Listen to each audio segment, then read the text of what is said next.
Hello and welcome to our channel. This video will help you improve your listening skills and pronunciation in English. I suggest you pause after each sentence and try to repeat it. In this story, you will meet Penelope, a quiet ceramist who lives above her pottery studio in Dallas, Texas. She believes her simple routine keeps her safe from surprises, but mysterious handwritten notes begin appearing in impossible places. When she finally goes to her long-delayed dentist appointment, she discovers that Dr. Marcus Chen has received matching notes. And what happens next you won't believe. Let's go to the story. My name is Penelope. I'm 28 years old. I live in Dallas, Texas, in a small apartment above my ceramic studio. This morning, I sat at my pottery wheel with clay-covered fingers and a coffee mug beside me. The appointment card on my desk said 2:30 p.m., Dr. Marcus Chen, DDS. I had been putting off this dentist visit for months. My tooth hurt, but I was scared. But last night, I found something impossible in my mailbox. A handwritten note that said, "The artist who shapes clay will meet the one who shapes smiles." No signature. No explanation. No return address. I stared at that note all morning. Who knew I was a ceramist? Who knew about my dentist appointment? I had told no one about either thing. My life was simple and quiet. I made bowls and mugs for the local coffee shop downtown. I lived alone with my orange cat, Luna. Every morning, I made green tea in the same ceramic cup I had made 3 years ago. I put my clay tools in the same order on my work table. I swept the studio floor when the sun went down. This routine kept me calm. It kept me safe from surprises. But today felt different. The mysterious note had worried me. It made my hands shake as I tried to work with the clay. At 2:15, I walked into Dr. Chen's office. The building was old and smelled like medicine. The receptionist smiled and handed me papers to fill out. As I sat in the waiting room, I noticed a man across from me. He was reading a pottery magazine. When he looked up, our eyes met. His eyes were dark brown and kind. He asked if I worked with clay. His voice was warm and gentle. My heart stopped. I asked him how he knew that. He pointed to my hands. Small pieces of dried clay still stuck to my fingers. I had tried to wash them clean, but clay never comes off completely. He told me his name was Marcus, Dr. Marcus Chen. The magazine fell from his hands. On the cover was a photo of a ceramic bowl that looked exactly like one I had made last week. A piece I had never shown anyone. A piece that sat on my kitchen table at home. I whispered that this couldn't be real. Marcus stood up slowly. His face looked surprised and confused. He asked what couldn't be real.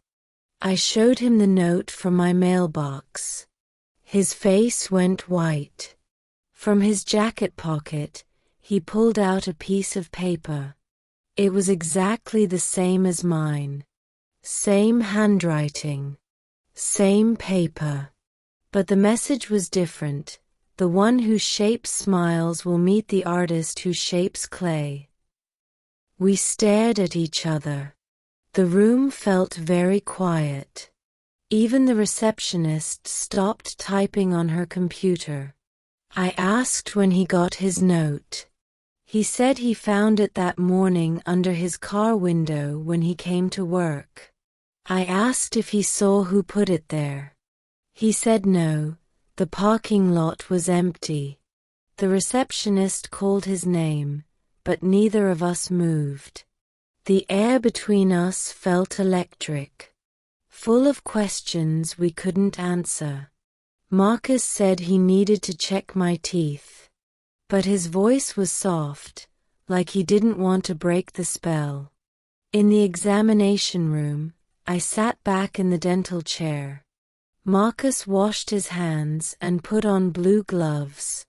He adjusted the bright light above my head. When he came close to look in my mouth, I could smell his cologne. It was clean and fresh, like ocean air. He asked me to open wide, and his voice was gentle. His hands were careful as he worked. When he spoke, his voice was close to my ear. It made me feel safe and nervous at the same time. He told me my back tooth needed work, but there was something strange there. He showed me the X-ray on the computer screen. There, inside my tooth, was a tiny mark.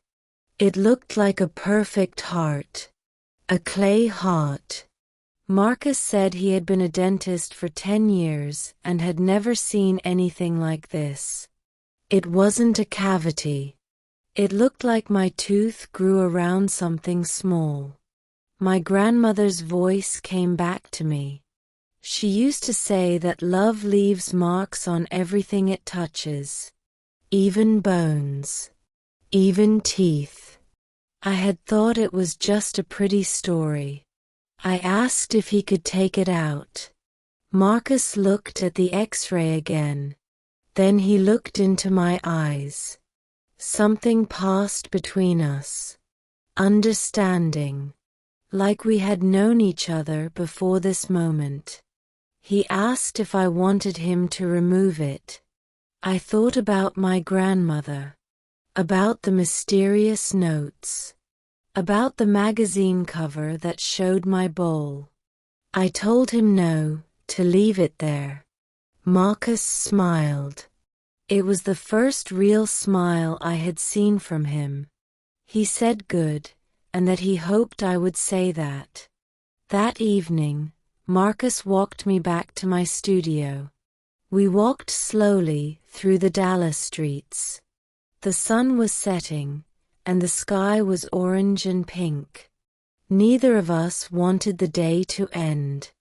He asked if he could see where I worked when we reached my building. I led him upstairs to my studio.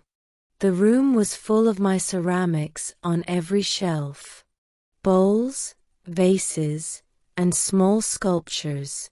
Marcus moved through the space like he belonged there. He stopped at a piece I had finished last month. It was a sculpture of 2 hands, almost touching but not quite. He said quietly that he had dreamed about this piece. Last week he dreamed he was working with clay, making something with his hands. But when he woke up, his hands were clean. I reached for his hand. Our fingers fit together perfectly, like pieces of a puzzle. I asked him to stay for dinner. We cooked together in my small kitchen. Marcus cut vegetables while I made soup. We moved around each other like dancers who knew the steps. When he laughed, the sound filled empty spaces in my heart that I didn't know were there. After dinner, we sat on my couch. Luna jumped up and lay between us, purring loudly. Marcus drew patterns on my palm with his finger. He said he had been looking for something his whole life but never knew what it was. I asked what about now. He looked into my eyes and said now he knew. It was me. The next morning, I woke up in Marcus's arms on my couch. Sunlight came through my studio windows. On the floor beside us, Luna was playing with something small and white. I sat up and picked it up. It was a piece of clay, fired hard like ceramic, shaped like a tiny tooth. But I hadn't made it. And Marcus said he hadn't made it either. I asked where it came from. Marcus shook his head and said he had no idea, but it was beautiful. That afternoon, Marcus brought coffee to my studio. We worked side by side. He read patient files while I made pots on my wheel. The ordinary moments felt special. Marcus said he had something to tell me. He had been driving past my studio for months and never knew why. I smiled and told him I knew. I had seen him from my window and thought he was lost. He said he was lost until yesterday. For the next 3 weeks, we spent every day together. Marcus would come to my studio after work. We would cook dinner and talk for hours. He told me about growing up in California. I told him about learning pottery from my grandmother. Every day felt like a gift. Then we found another note. This one was inside a new ceramic bowl I had just finished. The clay was still wet when I opened the kiln, but the note was there, dry and perfect. The handwriting was the same. Love finds its way through clay and bone, through time and space, to bring 2 hearts home. Marcus and I read it together in the golden light of my studio. Luna purred in the corner. The smell of wet clay filled the air. Marcus asked if I believed in magic. I looked at him. This man who had appeared in my life like a miracle, who fit into my world like he had always been there. I told him I believed in love that changes us. Love that leaves marks we can't explain. Marcus kissed me then, soft and sure. In that moment, I understood what my grandmother had tried to teach me. Love isn't something we find. It's something that finds us when we're ready. Over the next few months, more notes appeared. In my mailbox.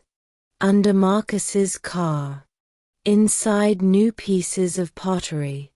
We stopped being surprised and started being grateful. Each note felt like a small blessing.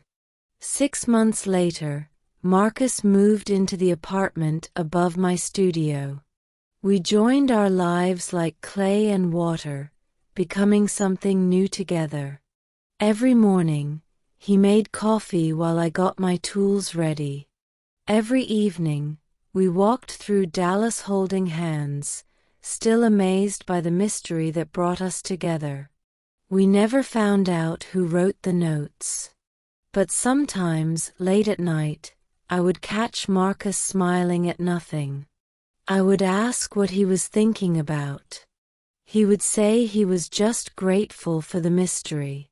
Now, 2 years later, I sit at my pottery while making something special. It's a wedding bowl, simple and strong. Marcus stands behind me, his hands covering mine as we guide the clay up together.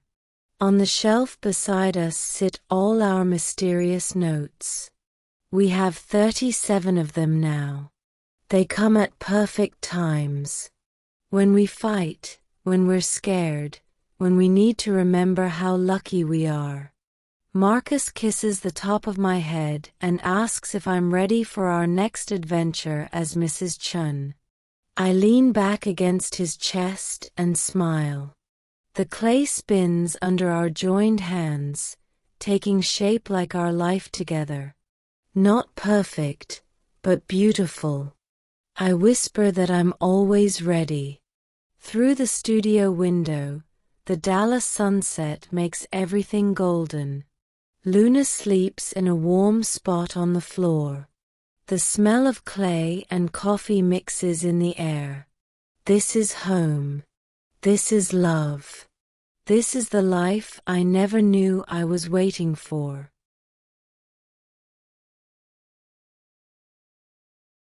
Thank you for listening. If you enjoyed Penelope and Marcus's love story, please like this video and subscribe to our channel for more English practice stories. Leave a comment and tell us what you think about their mysterious romance.